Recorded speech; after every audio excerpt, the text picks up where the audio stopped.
Pagar rumah ni memang satu amalan orang-orang di Malaysia, orang-orang di Asia Tenggara.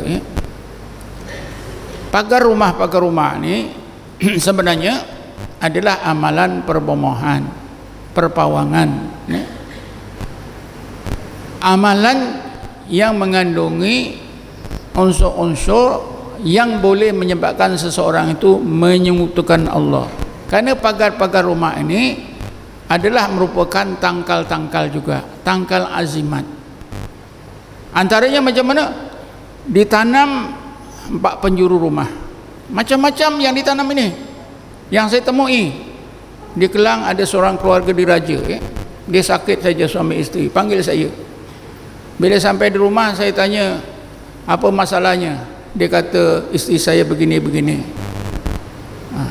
Apa yang Tengku telah buat rumah ni? Saya buat pagar rumah. Siapa buat? Sipulan-sipulan. Dengan apa? Telur. Telur apa? Telur itik. Ditanam mana? Tunjukkan lubangnya. Sini ada 4-5 lubang. Tapi Ustaz, saya sudah panggil pawang yang lebih hebat. Siapa? Sipulan-sipulan. Apa yang dia buat? Dia pagar rumah pula dengan gunakan telur angsa.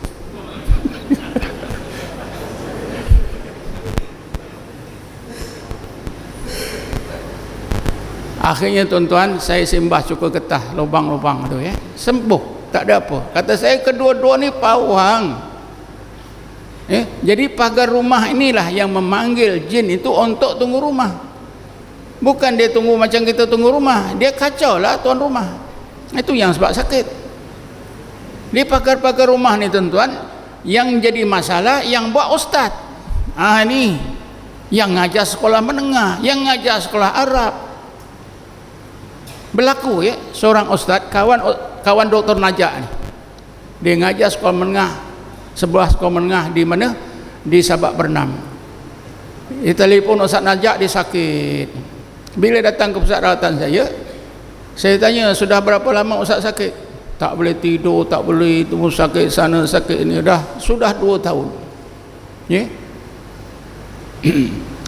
Saya tanya, macam mana badan Ustaz ni, mana yang sakit? Dekat dada. Saya dah biasa kalau sakit dada ni, jin-jin itu duduk di keliling lutut dua-dua. Saya suruh murid saya kutuk keliling lutut, dia kata lega. Tapi bila balik, sakit balik. Dia datang lagi kali kedua, saya tanya lagi, Ustaz ada pagar-pagar rumah ke? Tak ada, tapi paku adalah, paku 4 batang. Saya tanam 4 penjuru rumah. Siapa bagi paku ni? Kawan juga, ustaz juga. Untuk apa? Dia kata boleh jaga rumah lah.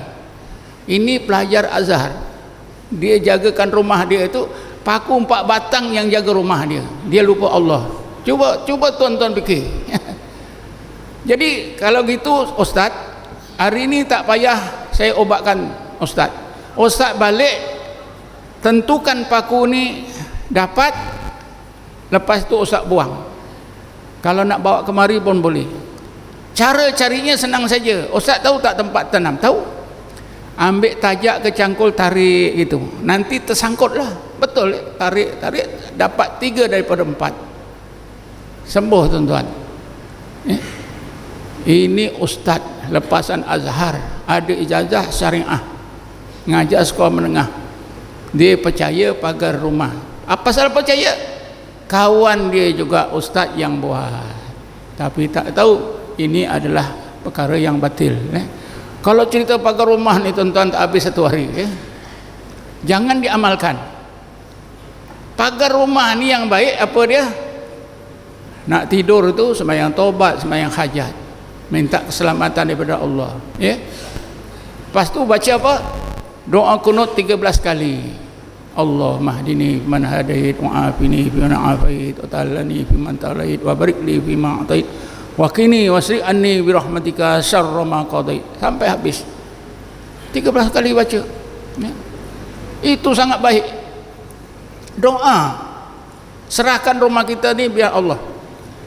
Tetapi tuan-tuan, di dalam tafsir Ibnu Katsir,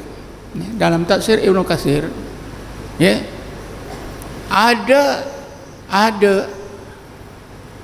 malaikat khafadah. Hadis ini selalu juga keluar di Radio Ikim. Ada malaikat khafadah selain daripada kiraman katibin yang menjaga setiap kita waktu malam, waktu siang. Bila matahari masuk, yang siang naik ke langit, yang malaikat khafadah yang malam akan turun jaga kita. Tak salah ada 10 malaikat khafadah. Yang ini tuan-tuan, setengah orang alim ajar kita boleh minta tolong malaikat khafadah. Ada seorang guru agama saya ajarkan kepada saya, ya. Dia kata nak tidur ambil wudu, masa nak tidur itu, ya, baca 3 qul dan 3 kali selawat Nabi. Lepas tu berdoa, wahai malaikat khafadah yang menjaga diri aku, engkau jagakanlah, ya, keselamatan rumah aku. Kalau sekiranya ada orang jahat pijak saja kawasan rumah, engkau kejutkan. InsyaAllah nanti kalau orang jahat itu pijak saja kawasan rumah kita, kita akan jaga, ya. Dan saya sudah cuba betul. Tandanya betul tu kata ustaz saya, kita tak rasa takut, tak rasa seram. Kalau rasa takut, rasa seram, itu bukan malaikat, itu jin, itu syaitan. Saya sudah praktikkan 3 kali, memang betul. Jadi sumbernya mana? Tafsir Ibnu Katsir. Ketika Ibnu Katsir menafsirkan ayat apa saya lupa, ya. Tapi itu boleh, malaikat khafadah. Radio Ikim kadang-kadang siarkan apa itu hadis tentang itu, ya. Tapi tuan-tuan, selain daripada itu ada amalan apa? Hadam jin. Amalan hadam jin ini tak boleh. Amalan hadam jin ini berasal daripada kitab Samsul Ma'arif Kubrah yang dikarang oleh Syekh Ahmad Buni daripada Maghribi. Syekh Ahmad Zarruq, seorang sufi daripada Maghribi juga, telah menegaskan dalam kitabnya Qawaidut Tasawuf, amalan hadam jin dalam kitab ini tak boleh diamalkan oleh siapa pun kecuali oleh Syekh Ahmad Zarruq sendiri, kerana dia yang dapat, ya. Tapi kalau kita tengok tuan-tuan, sedutan, suntingan daripada kitab Samsul Ma'arif Kubra ni yang dibuat oleh seorang alim daripada Kelantan, lalu dinamakan kitab Rahsia Mestika ke? Rahsia Mestika, ya. Di dalam kitab itu bila saya baca, nak dapat hadam ayat kursi ke atau hadam suratul ikhlas, kena baca sekian-sekian tiap hari, kena puasa. Nanti bila dah kena, pada satu malam kena duduk sorang-sorang di kuburan, dekat perkuburan.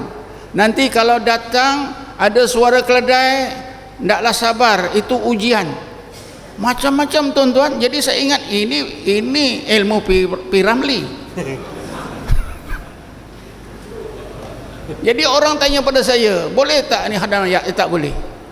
Tengok gaya, cara itu. Puasa betul, puasa, baca oleh, tapi akhirnya duduk sorang-sorang di perkuburan. Nanti didatangi oleh suara keledai lah, suara itulah, suara inilah, lembaga itu, lembaga ini. Ini memang tak betul. Cuba tuan-tuan cari buku, ya, Rahsia Mestika, Cahaya Mestika ke Rahsia Mestika. Dalam simpanan saya ada, ya, disunting oleh Datuk Paduka. Dia ini tak salah saya mufti Kelantan yang pertama dulu, ya. Keturunan dia menjadi salah seorang guru saya di Kuliah Islam. Siapa? Nek Mahyudin Musa, Nek Mahyudin Musa ni cucu dia. Sebab Nek Mahyudin Musa, Ustaz Mahyudin Musa ni pernah bercerita. Dia kata Datuk Paduka itu datuk dia. Tapi pada masa itu saya tak bertemu lagi kitab ni, Bila saya bertemu kitab ini, oh rupanya dia ini adalah mufti Kelantan. Tapi tadi, ya, Syekh Zarruq dalam kitabnya Qawaidut Tasawuf, dia sudah memberitahu kita amalan hadam jin dalam kitab Samsul Ma'arif Kubra tak boleh diamalkan oleh siapa-siapa, kerana kaedah-kaedah itu didapati secara ilham oleh Ahmad Buni. Dia sendiri boleh amal. Kalau kita jumpa si Ahmad Buni ni, mungkin boleh, tapi dia dah meninggal. Ya. Yang diajarkan oleh sekarang ni itu bukan Ahmad Buni. Lagi pun tuan-tuan, ketika beramal untuk hadam jin ni mesti dinyalakan setanggi. Mesti dinyalakan setanggi. Itu kan pelik ya. Kenapa setanggi? Mungkin kerana asap setanggi ini jin suka.